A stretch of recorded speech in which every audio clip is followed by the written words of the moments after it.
From a pile of junk in the backyard to a home they can't even live in, Stephanie Mack and her family have had a rough few weeks. We're taking it one day at a time. I was overwhelmed at first. I tried not to cry. I did about 3 days later.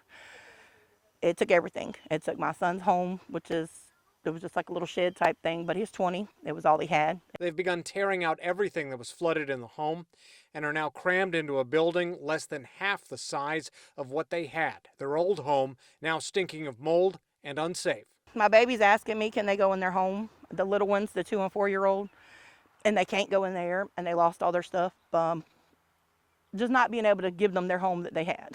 The floodwater slowly crept up on them until they had to flee, trying to save some vehicles and losing others. With so much stuff all around that needs to be replaced or repaired or thrown away, it's hard to know where to start. I was overwhelmed sometimes because sometimes we want to go back to our house, but we can't. And the stuff that we lost, the memories and stuff.